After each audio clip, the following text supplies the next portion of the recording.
Bienvenidos. Hoy nos metemos de lleno en una tecnología que la verdad suena a ciencia ficción, pero que lleva años intentando abrirse paso. IoT. La promesa es enorme. Crear una especie de lenguaje, de dinero, para que las máquinas hablen entre ellas. Vamos a analizar a fondo las fuentes que tenemos para entender qué es, cómo pretende funcionar y, sobre todo, si esta visión tan ambiciosa tiene los pies en la tierra. Para empezar, creo que hay que entender el mundo para el que se diseñó IoT. Hablamos del Internet de las cosas, el IoT. Y ya no son solo móviles y ordenadores, son coches que se conducen solos, sensores, neveras que hacen la compra, asistentes de voz. Las fuentes que manejamos indican que un porcentaje altísimo de las búsquedas en Google y Amazon ya se hacen por voz. La idea final es que miles de millones de estos dispositivos se comuniquen y hagan transacciones entre ellos, sin que nosotros hagamos nada. Y justo ahí, en esa escala masiva, es donde la solución que a todos se nos viene a la cabeza, que es la blockchain, pues se topa con un muro de hormigón. Se enfrenta a dos problemas que, en este contexto, en el del IoT, son prácticamente insalvables: la escalabilidad y los costes. Pero un momento, se podría pensar que esos son problemas que tienen todas las tecnologías nuevas al principio. ¿Por qué es un obstáculo insalvable para blockchain en el Internet de las cosas y no, por ejemplo, para las finanzas? ¿Es solo una cuestión de escala? Es que es una cuestión de una escala radicalmente diferente. Pensemos en Ethereum, que es una de las redes más potentes. Procesa, ¿qué? Unas 15 transacciones por segundo. Con las mejoras que vienen, quizá llegue a unos pocos miles. Unos miles, vale. Pero es que el IoT no necesita miles, necesita millones, o incluso miles de millones de transacciones por segundo. Y luego está el coste, claro. Una transacción en Ethereum puede costar desde céntimos a varios euros. Sería absurdo. Nadie va a pagar 50 céntimos cada vez que el coche eléctrico negocia con un punto de carga. No tiene ningún sentido, económicamente. Ninguno. Se necesita una red masiva, casi instantánea, y esto es lo crucial, con transacciones gratuitas o casi gratuitas. De acuerdo, el escenario está claro. Hacía falta una arquitectura completamente nueva. Y ahí es donde entra la Fundación IOTA, desde Berlín, y dice: tenemos la solución, y no es una blockchain. Exacto. Ellos proponen algo radicalmente distinto. En lugar de una cadena de bloques, uno detrás de otro, de forma lineal, utilizan una estructura que llaman tangle. La traducción sería algo como enredadera o maraña. Una enredadera. Sí, el término técnico es grafo acíclico dirigido, un DAG, pero la imagen de la enredadera es muy potente. ¿Y cómo funciona esa enredadera en la práctica? ¿Qué la hace tan diferente a una cadena de toda la vida? Pues aquí está la gran paradoja del tangle, lo que lo hace completamente distinto a todo lo demás. Mientras que Bitcoin o Ethereum son como una autopista de un solo carril que se atasca en hora punta, Se colapsa, sí. IOTA es, en teoría, una red que mejora con el tráfico. Imagina una red de calles, donde cada coche nuevo que entra no solo no congestiona, sino que se convierte en un carril nuevo para los demás. Vaya, Es un sistema que se alimenta del propio uso. eso suena casi a magia. ¿Cómo lo consigue? ¿Cuál es el mecanismo que permite esa expansión? Pues el mecanismo es sorprendentemente elegante, la verdad. Para que tú puedas enviar una transacción a la red, desde tu móvil, por ejemplo, tu dispositivo primero tiene que hacer un pequeño trabajo. Tiene que verificar y validar otras dos transacciones anteriores que están pendientes en esa enredadera. Ah, vale. Comprueba que existieron, que quien las envió tenía fondos, y una vez hecho eso, tu propia transacción se une a la maraña, lista para que otros dos recién llegados la validen a ella. O sea que cada usuario es a la vez un cliente y un trabajador de la red. Una especie de pago con trabajo, por así decirlo. Precisamente. Es una forma de proof of work muy ligera, lo justo para evitar el spam, pero nada que ver con la minería de Bitcoin. Y si cada usuario aporta ese pequeño grano de arena validando a otros, pues eso cambia por completo el modelo económico. Claro. De repente ya no hacen falta esos intermediarios, los mineros, que se llevan una comisión por cada operación.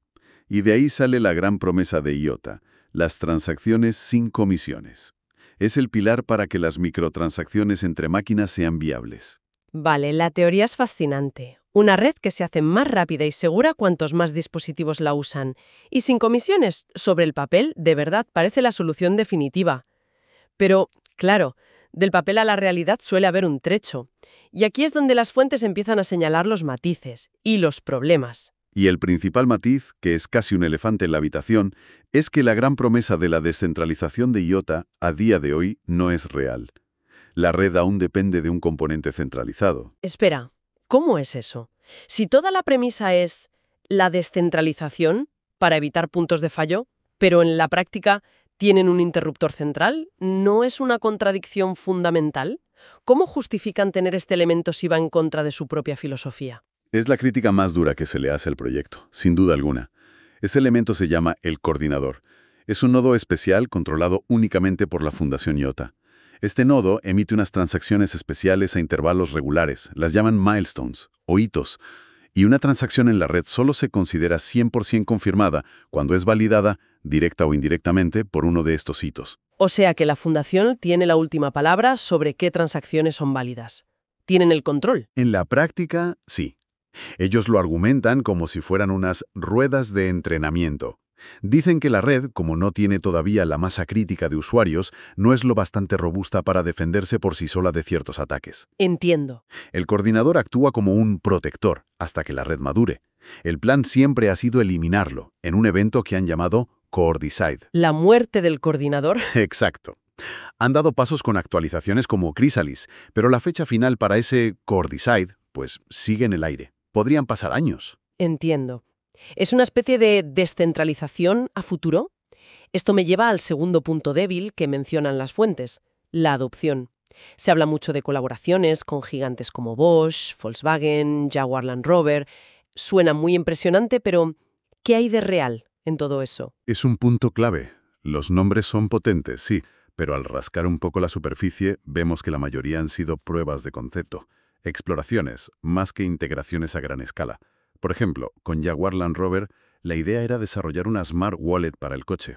Una cartera inteligente. Sí, el vehículo podría ganar IOTAs por reportar datos útiles, como el estado de la carretera, y luego usar esas criptomonedas para pagar peajes o aparcamientos. Un concepto brillante, Suena muy bien. pero que no ha pasado de la fase experimental. ¿Y con Bosch o Volkswagen? ¿Más de lo mismo? Muy parecido. Con Bosch, la colaboración se centró en un dispositivo de sensores, el XDK. La idea era usar el Tangle para crear un mercado de datos descentralizado. Con Volkswagen se trabajó en asegurar las actualizaciones de software de los coches.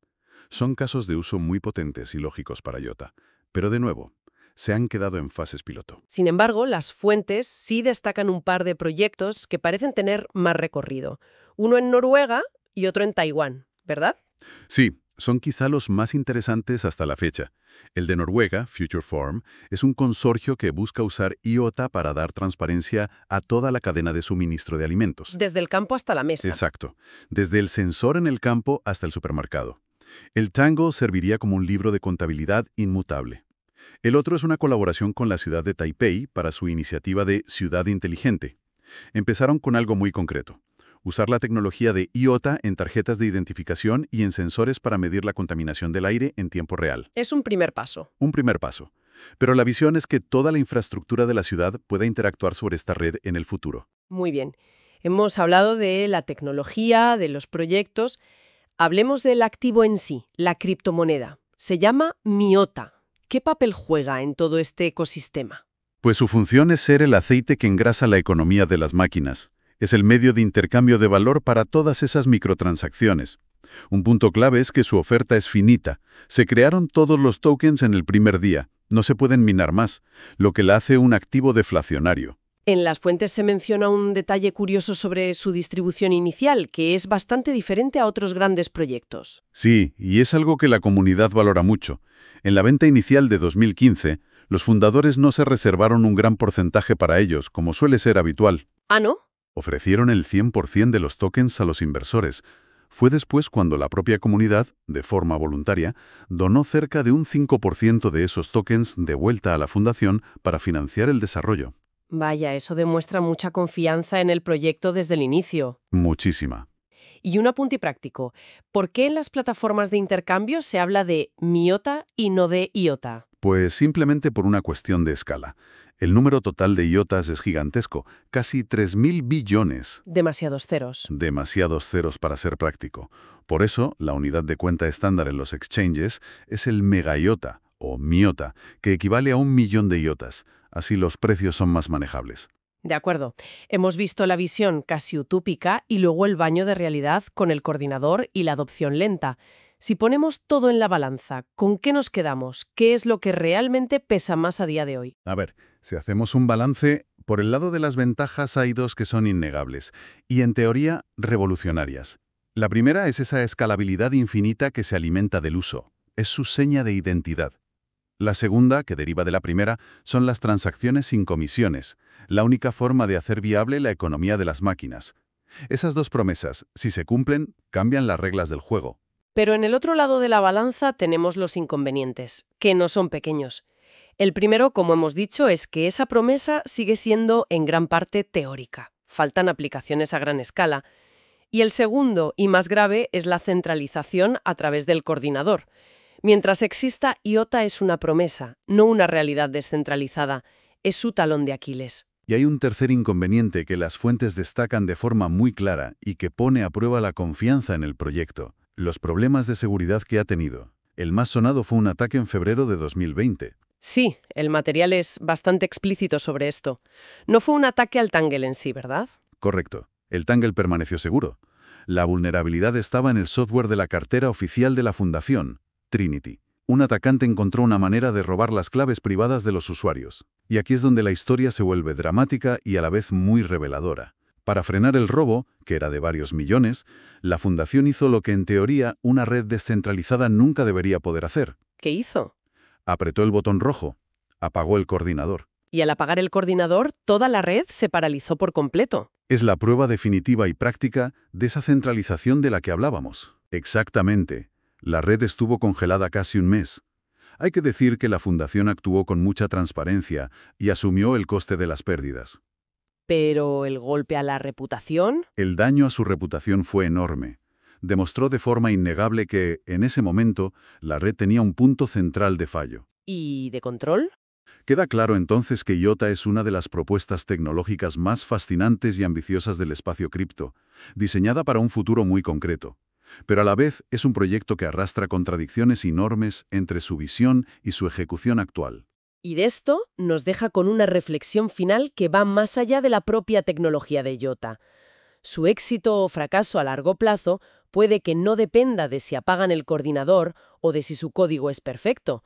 Su mayor amenaza podría ser algo completamente externo, la propia evolución del Internet de las cosas. ¿A qué te refieres? ¿A que IOTA apuesta por un futuro abierto, interoperable, donde los dispositivos de Samsung, Bosch y Apple puedan negociar entre sí usando un protocolo neutral? Vale. Pero, ¿y si el futuro no es así? ¿Y si las grandes corporaciones, Google, Amazon, Apple, prefieren crear sus propios ecosistemas cerrados, sus jardines vallados, donde sus dispositivos solo hablan entre ellos usando sus sistemas de pago propietarios? Claro. En ese escenario, una plataforma abierta como IOTA, por muy brillante que sea, podría volverse irrelevante. La gran pregunta no es solo si IOTA puede cumplir su promesa, sino si el mundo querrá escucharla